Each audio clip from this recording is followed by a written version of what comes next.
Hello everybody, welcome back to another video. As you can tell from the title, thumbnail, and now the jersey, we're talking about the Pacific Division, the in-depth Pacific Division. Just gotta crack my knuckles apparently. This is going to be like one of the most exciting divisions in basketball. Like, this is like the West version of the Atlantic, where you have one team, but the rest are just really good. And before we get right into it, please leave a like and subscribe. They mean the world to me. And yeah, going into this. Starting off, we have the Sacramento Kings. And for the order of this, again, 2 questions that I have for the team, and then what to expect from them. So, question numero uno. Should the Kings trade Buddy Hield? And at number 2, can Marvin Bagley step it up? Starting off with number 1, should the Kings trade Buddy Hield? It's dependent on a few factors. One factor to me is how well does Tyrese Halliburton play? If Tyrese Halliburton comes out playing posting great rookie numbers, get Buddy Hield out of there for just about anything. Anywhere that needs shooting, just get him out of there. The other one is if a package is just good enough. Even if Halliburton's playing iffy, but like a contender offers a good enough package for Buddy Hield, take it. Okay, Buddy Hield's hasn't had the greatest of careers. I don't know his exact stats, but they've been decent, but nowhere near where they should be. But what it does come down to is this: is if Halliburton plays great, he needs to be the future he needs to be in the future backcourt with De'Aaron Fox.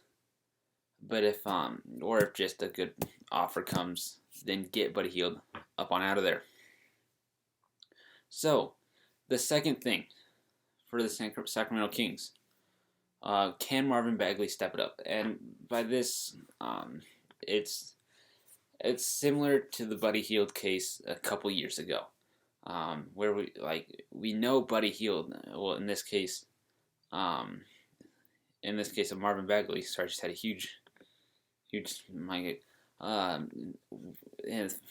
yeesh. So for Marvin Bagley, this is his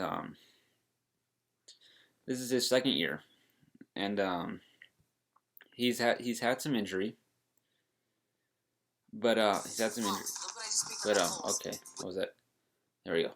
He dealt with some injuries last year, as he only played 13 games, started only 6 of them, and in 2018-2019, as a rookie, played in 62 games, only started in 4 of them. He has played 25 minutes each year, and he's averaged 14 points a game both years, around 1 block, around 1 assist, 7.5-ish rebounds. Like, the numbers look very identical. There's only 2 major differences. One, his 3-point percentage dropped about 13 points from 2 years ago to last year, but his free throw percentage gained about 10 points. So take it as you will with the limited games, but Marvin Bagley has been playing decent. Like, his rookie numbers looked pretty good, but last year he did not look good, and then injuries, and so this year Marvin Bagley needs to pick it up. He needs to show that he can be a focus point of this team, can be the second star next to De'Aaron Fox, can help this team win. Marvin Bagley needs to start proving that this year.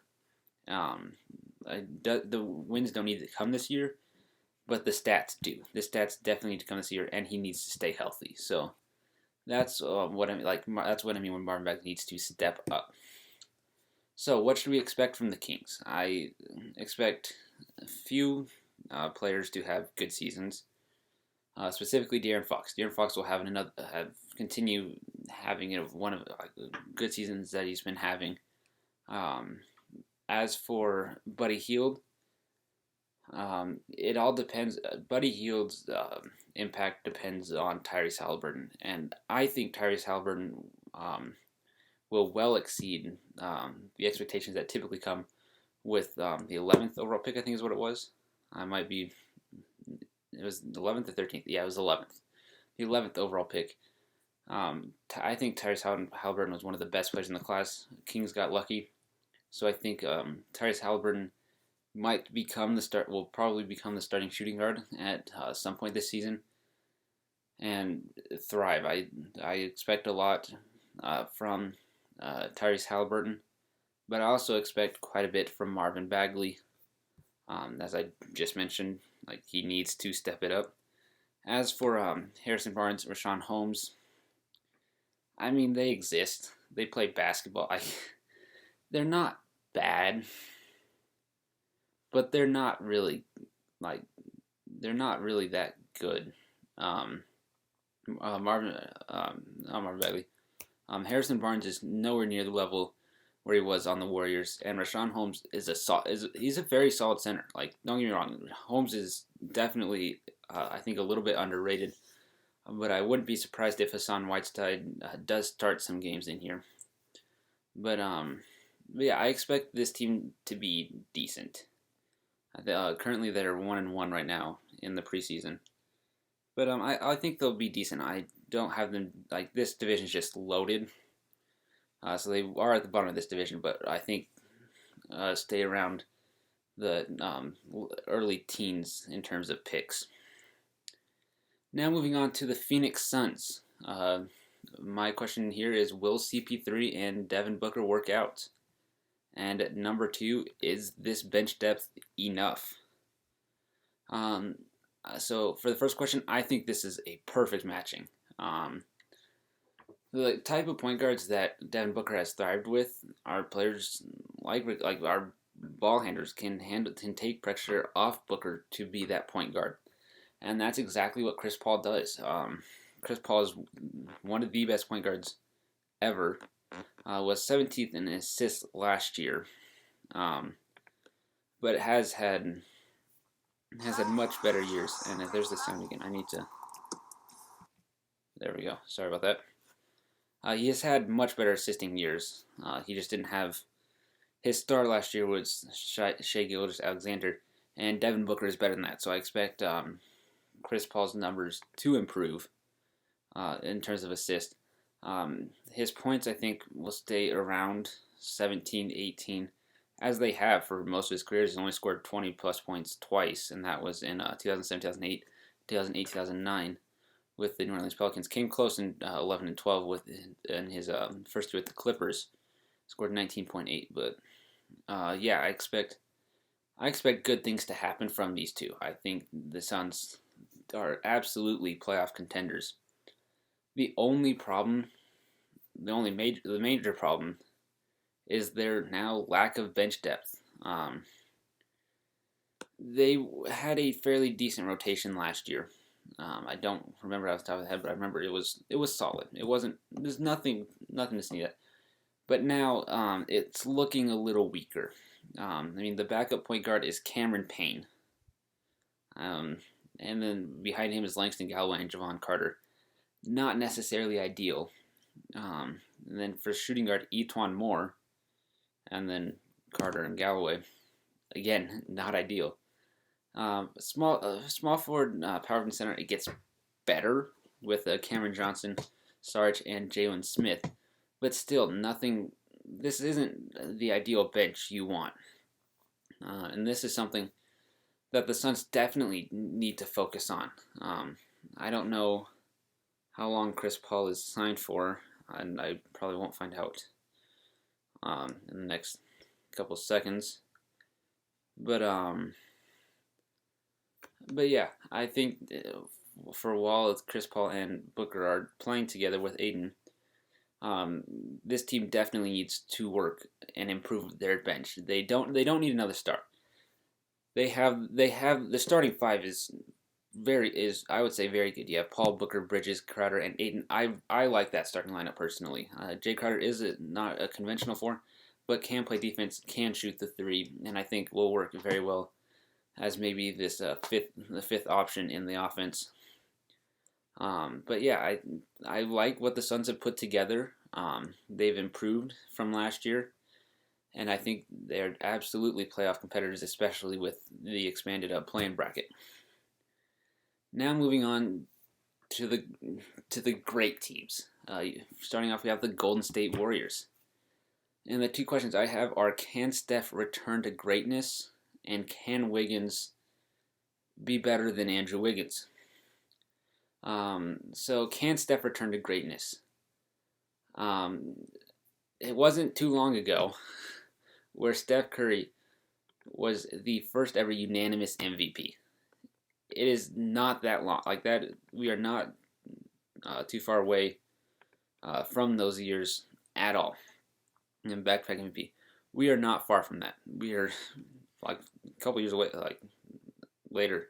I don't know what I'm trying to say, but Stephen Curry, I think when he was playing in the when he was in the finals, I don't remember exactly what year, but I saw a picture.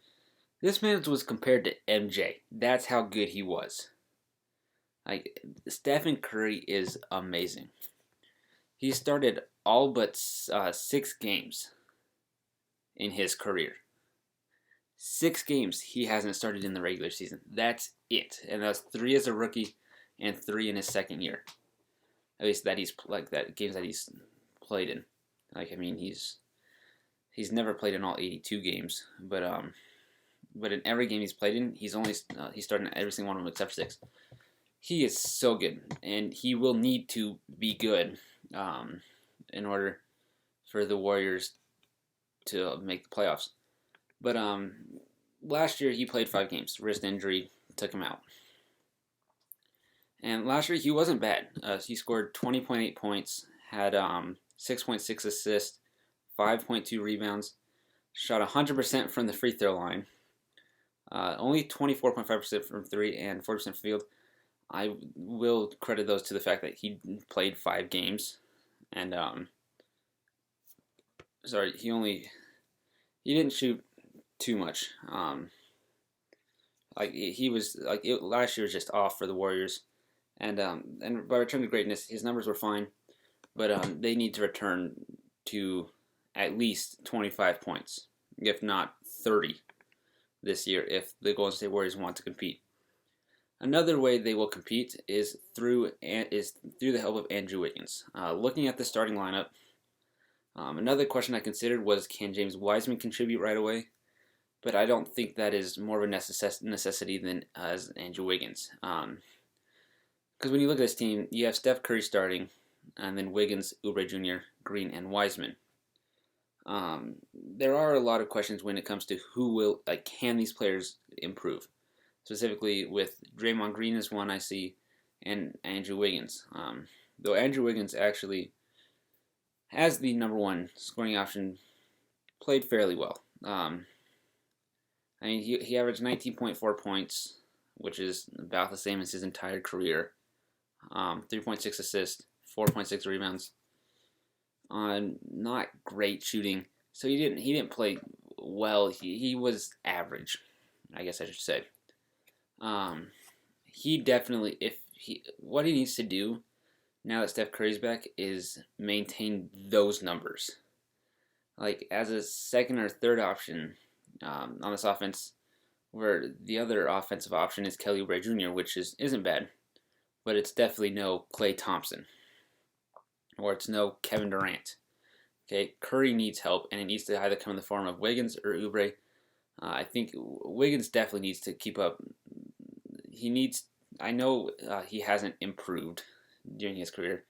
I mean, he improved his first 3 in his first 3 years, like as a rookie, 16.9 points, then improved to 20.7, then to 23.6, but then instantly came back down to 17.7 and has increased from 17.7 to 18, and then to about 21 last year, combined from both his time in Minnesota and Golden State. But yeah, Wiggins definitely needs to help out on the offensive end and on the defensive end, guarding the other 2 guards, which he should be fine with. He will struggle against guards like James Harden, Bradley Beal, Booker, as everyone does. But yeah, he definitely needs to help this team out. He needs to be that the second or third scoring option with Oubre, as Green and Wiseman won't be scoring options. They can be threats on offense, as Wiseman forces teams now to focus also on the Warriors in the inside. And Draymond Green is also can return back to a facilitator role, not a primary scorer role, and can return. Well, he wasn't a primary scorer, but he has players he can make plays for us. This was his third worst year behind his rookie and second year in terms of assists. As oh wait, sorry, I'm looking at this wrong. This was one of his worst years in a while in terms of assists, as he typically averages about 7 with a full and healthy lineup. So with Curry back, I think Draymond will improve. I think Wiseman will prove to be successful, but the main questions are Oubre and Wiggins, but for this I chose to focus on Wiggins. So what should we expect from the Warriors this year? I expect them to be a very solid team. I expect them to be in the mid-tiers in the playoffs, mainly because Steph, as he turns the MVP caliber form. I'm not going to say he wins the MVP. I will get to that in 2 videos. 2 videos will be my overall season predictions, and where I go over MVP, final standings, prediction playoffs. All of that good stuff is in 2 videos, as I have one more division to cover. But I expect this team to be not in the upper tiers with the Clippers and Lakers, but about a step below that. This team was poised for greatness, and then sadly, one of my favorite players, Klay Thompson, got injured, and now they're an average playoff team. But I do expect them to be in the playoffs. I think Steph will play amazing. I think Oubre will thrive in this offense, as we saw Harrison Barnes do, at least offensively. Draymond Green will turn back to normal. Wiseman will help in it, but it is all up to Wiggins and this bench depth. This bench actually is pretty nice. As a Celtics fan, I've watched Wanamaker play. He's a very good backup. Kent Bazemore has potential. Same with Pascal, can grow this year, and then Marquise, Chris, Kevon Looney at the center. This is not a horrible lineup. They also drafted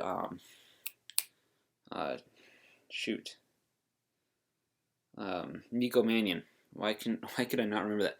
The Warriors actually had a pretty good draft this year, so I expect the Warriors, due to Steph Curry and their depth, to be pretty successful. So now, on to the top 2, as they were the top 2 last year, the Clippers and Lakers.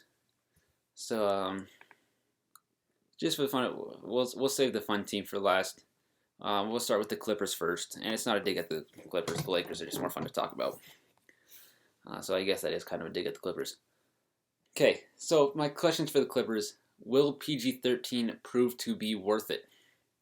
And have the Clippers done enough? So will PG-13 prove to be worth it? Yes and no. In the preseason, I have liked what I've seen from Paul George, specifically his defensive hustle. I love watching him on defense. I think people forget how good PG was. In his time with Oklahoma City, he was a Defensive Player of the Year candidate. I don't think he won. I think that went to Gobert. But he was also in the MVP conversation.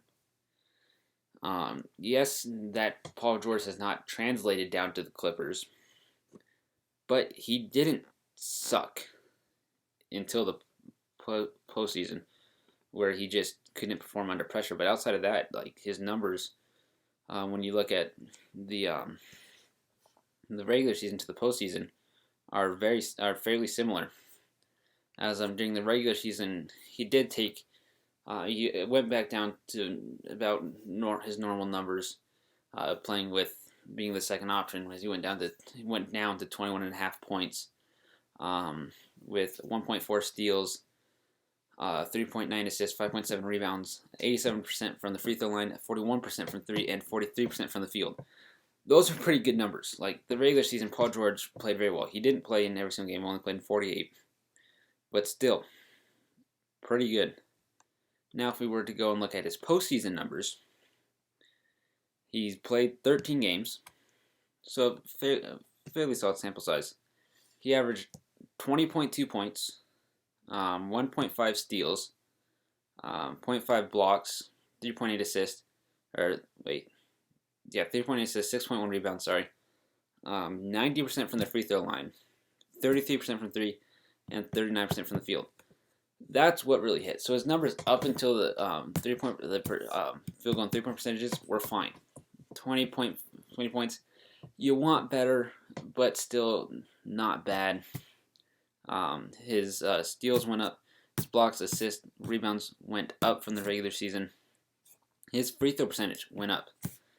However, he took too many shots. He was very inefficient in the postseason, and that's the question that most people have with him this year is, can he regain the efficiency that he had in the regular season when he shot 41% from three as opposed to 33%?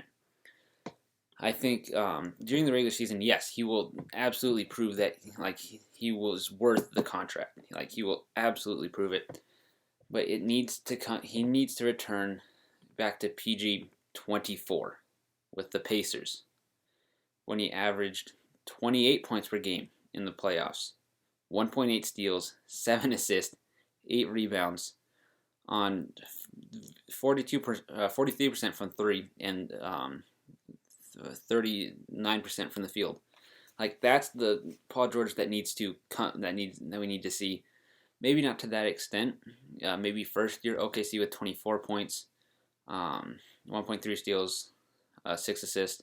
That is more likely what we will get. I don't know what the heck first year OKC Paul George.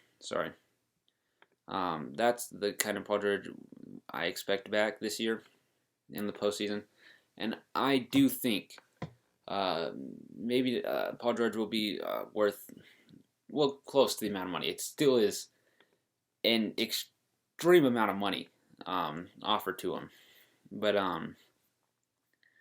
think overall Paul George will return back to the Paul George that we all remember from the Pacers. Maybe not MVP Paul George from the Rockets, but not the Rockets, the Thunder. But still, I think Paul George will be pretty good. The second question is, have the Clippers done enough? And by that, have they done enough to go and not choke, to not be solely reliant on two wing players, though those wing players are very good. I think they've definitely improved. I think the addition of Serge Ibaka was amazing. I like that they kept most of it intact. Key pieces with Beverly, Marcus Morris, Lou Will, then Zubac. They did lose out on Harrell, which sucks. But I do think Serge Ibaka is a slight improvement, at least for this year, in my opinion. Though Montrezl Harrell was amazing last year. But they did also add some shooting help with Luke Kennard and Nicholas Batum. Batum is still on the horrible contract, I believe. I think I'm not entirely certain. I'm not great when it comes to the contract scenarios. But Nicholas Batum and Luke Kennard, along with returning Lou Williams, can definitely help the 3-point shooting and the efficiency when maybe Kawhi Leonard and Paul George are struggling. Those three off the bench can improve the firepower, and I think get the Clippers to the Western Conference Finals at least. So that's what to expect from the Clippers. I expect them this year to make the Western Conference Finals. And as if you are a Clippers fan, that's the expectation you have. Granted, if you're a Clippers fan, I would expect them to make the playoffs. But I think a reasonable expectation would be better than last year. They will be better than last year. But I don't think they'll blow another 3-1 lead. I think they will make it to the Western Conference Finals either against the Lakers or another really great team. So speaking of the Lakers, my two questions, other than the obvious can they do it again? Is Talen Horton-Tucker for real? And also, will Kuzma be what LeBron says he can be? So both involve development, which I did not expect having to consider for this team.